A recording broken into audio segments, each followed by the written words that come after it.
Армысыз теңбілдеу жанкерлері, сіздермен мен, Шерхан Абзаулы. Бүгін біз корольдік клуб Реал Мадрид туралы сөз қозғайтын боламыз. Ендеше бізбен бірге болыңыздар. Реал Мадрид жаңа жұлдызды құрамды жасақтамақ. Реал Мадридтің президенті Флорентино Перес биыл тақтап отырғанына 20 жыл толады. Өзінің басқарумен толған 20 жылдыққа клубқа тарту тартып, жұлдызды құрамдардың басын қоспақшы. 73 жасар президент клуб тарихындағы 3-ші галактикосты жасап, 2022 жылы шабуыл шебіне Холланд пен Мбаппені қосуды көздеп отыр. Мақсаты биік, арман асқақ Флорентино. Эрлинг Холланд Реалдың трансфер терезесіндегі басты нысанасына түсіп отыр. Перестің жаңа жоспары бойынша 21 жасар норвегиялық осы жылы корольдік клубтың қатарына қосылуы керек. Дортмундтық шабуылшының клубпен келісім шарты 2024 жылға дейін бекітілгенмен, Боруссия 75 миллион еуроға жас форвардты сатуға дайын. Реал Эрлингті қатарына қосу үшін біраз қиындықтарға тап болуы мүмкін. Себебі екі ортада танымал агент атышулы Мина Райол отыр. Бұлай деуіміздің себебі маусымның басында Холландқа көптің көзі түсіп жүргенде Мина Райола шабуылшының кемінде тағы бір жылсыз клубын ауыстырмайтынын мәлімдеген болатын. Бұған дейін Райолаға құда түсуге ниет білдірген басты клуб Манчестер Юнайтед еді.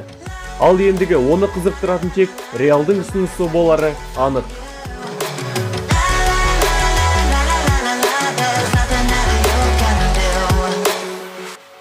Реалдың көздеп жүрген кезекті ойыншысы Килиан Мбаппе екені барша жұртқа мәлім. Испандық клуб французды бұған дейін де назарында ұстап келді.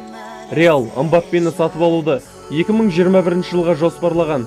Алайда Париждегі ұжым Мбаппені 2022 жылғы келісім шарты аяқталмайынша жібергісі жоқ. 21 жасар шабуылшының клубта қалып, PSG-ның намысын қорғау үшін президент ойыншының сұраған жалақысын беруге әзір. Француз клубтан кететін болса, бұл PSG-да туындайтын алғашқы мәселе емес. Мбаппе ұжымнан кеткен жағдайда артынша команданың негізгі тірегін айналып отырған Неймар да кетуге дайын. Қос шабуылшыда клубтан ізін суытса, PSG нағыз тығырыққа батқалы тұр. Бразилиялықтың Барселонамен сағызша созылып келе жатқан келіссөздері аяқталса, бұл париждіктерге бір керемет тосын сый болайын деп тұр.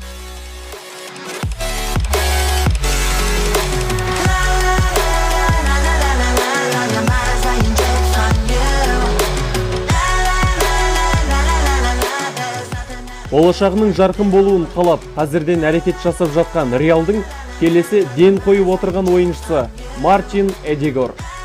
Мартиннің клубтың ойыншысы болғанмен Реал Сосьедадқа жалға берілген. Норвегиялық корольдік клубтың қатарына 2015 жылы буыны бекімеген 16 жасында қабылданған болатын. Сосьедад Эдегармен бірге соңғы 10 жылдықтағы үздік маусымдарының бірін өткізіп келеді. Испания чемпионатындағы Еурокубокке талас жолында дәл қазір турнирлік кестеде Хетафе мен Атлетиконы артта қалдырып тұр. 21 жасар жартылай қорғаушы құрама сапындағы көшбасшы ойыншылардың біріне айналды. 4 ойын өткізіп, 5 голдың авторы атанып тұр. Арыстандай жігітте Алатаудай үміт бар демекші, келесі көпшіліктің үмітін арқалап отырған ойыншы Винисиус Жуниор. 19 жасар шабуылшы Реалдың сапында 2018 жылдан бері өнер көрсетіп келе жатқанмен, ауыз толтырып айтатын нәрсе көрсетіп үлгермеді. Бразилиялықтың соңғы 2 жылдың ішінде 4 гол мен 1 нәтижелі пасты қанағат тұтып тұр. Дегенмен бұл көрсеткіштер клуб басшылығының жас ойыншыға деген пікірін өзгертер емес. Винисиустың болашақта Неймар секілді тәжірибелі, жоғары деңгейде өнер көрсететініне сенеді. Аяқтың жазасын басқан үшін бастан сұраймыз. Баланың жасаған қатесі үшін әкеден сұраймыз. Жайқалықтың қатесі үшін қаннан сұраймыз. Йовичтің қате трансфері үшін кімнен сұраймыз? Реалдың соңғы жасаған ауқымды трансферінің бірі Лука Йович. 22 жасар сербиялықты Мадрид 60 миллион еуроға өткен маусымда Айнтрахттан сатып алған трансферін әзірге сәтсіз деп сенімді түрде айтуымызға толық негіз бар. Йович алаңда өзін көрсетуге толықтай берілген мүмкіндігін өзі дұрыс пайдалана алмады. Чемпионатта 15 ойын өткізіп, небәрі 2 гол ғана соғу орталық форвард үшін жат қылық. Ал патша кубогы мен чемпиондар лигасында Йовичке гол соғудың орайы мүлде түспеді. Реал Мадридтің сенімін ақтай алмаған аяқ допшының бірі Родриго жас ойыншы Мадридке 2019 жылы қоныс аударды.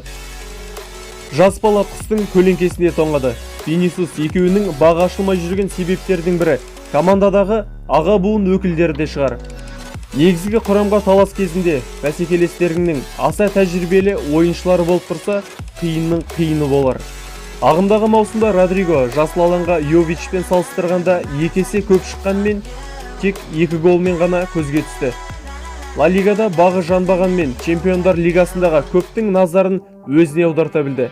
Галатасарайға өткізген ойында Родриго өте жоғары деңгейде ойын өткізіп, қарсылас қақпасына хэт-трик жасап, солайша Еурокубокке 4 ойын өткізіп, 4 гол мен 2 нәтижелі пасты қанжығасына байлады.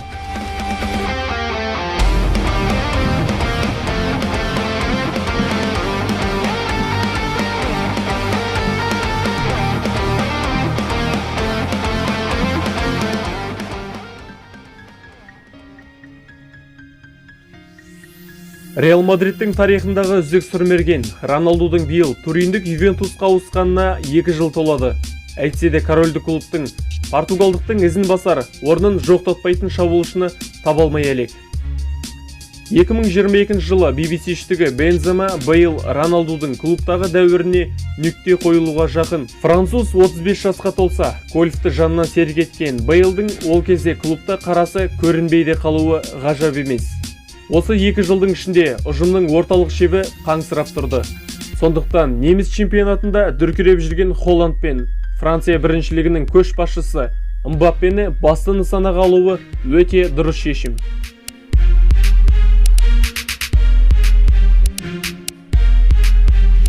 Перес командаға жаңа көшбасшы сайлаймын деген оймен Эден Азарды өткен жылы құрамға қосқан еді. Бельгиялықтың трансфері 100 миллион еуроны құрап, Реал сол жазда рекордты 300 миллион еуро жұмсаған болатын. Азардың алғашқы маусымы сәтті деп айта алмаймыз. Себебі маусым басталғалы жарақаттан көз ашар емес. Бұған дейін клуб Галактикосты жасақтағанмен, оны дұрыс қолдана алмады. Кака, Бекхэм, Фигу, Зидан бастаған ұжымның ойыны 2 жылға созылып, нәтижесінде қоржынға тек бір ғана жүлде түсті. Бұл Испания суперкубогы болатын. Фигу қатарға қосылып, Бекхэм кеткенге дейін 7 жылдың ішінде Реал чемпиондар лигасын тек бір мәрте ғана жеңді. Галактикостың екінші дәуірі Перестің бастауымен 2009 жылдың жазында орын алды. Бір маусымның ішінде Мадридтің сапын бір аяғына доп тигенде жебедей зулап кететін Роналду. Қане, маған допты жеткізіңдер деп тұрмайтын, шабуылға да қорғанысқа да бес аспап Хаби Алонсо. Тепсе қарсылас қақпашысының үмітін үзетін Кәрім Бензема, аяғына доп тисе ешкімге бермейтін Кака толықтырды. Аталған төрттіктің тек соңғысы ғана сәтсіз болып шықты. Кака жаңа клубта өз орнын таба алмай, ойыны да жүрмеді. Клубқа қосылған су жаңа төрттіктің жалғанда жалпағынан басып тұрған шақтар еді. Осылайша жаңа құрам клубқа үлкен өзгерістер әкеліп, 4 маусымда Испания суперкубогы мен патша кубогын жеңіп алып, чемпиондар лигасының жартылай финалына 3 мәрте шықты. Қысқасын айтқанда, жолында тұрған біраз қарсыласты қауқарсыз етті. Ендеше Перестің келесі Галактикосты жарыққа шығарып, корольдік клуб жанкүйерлерінің сенімін ақтар деп сенеміз. Басшылық өткен қателіктерінен сабақ алып, оларды қайталамайтын болса, бәйгеге қосқан аты біразға дейін шабара сөзсіз.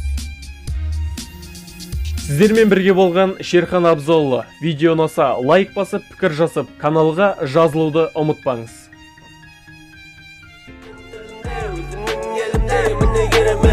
Шаңыраққа береке, әрбір күнің болсын мереке. Кейбіреулер сөйлейді, бірден кетті, бірден кет. Түсінбеймін бізден оларға не керек. Бәріне де дайын бол, жол тосын сыйға тол. Оңды сол тастама оң қол. Өзіңнің отбасыңның супермені бол. Жолдарсың ақ болсын мол, айтарым сол.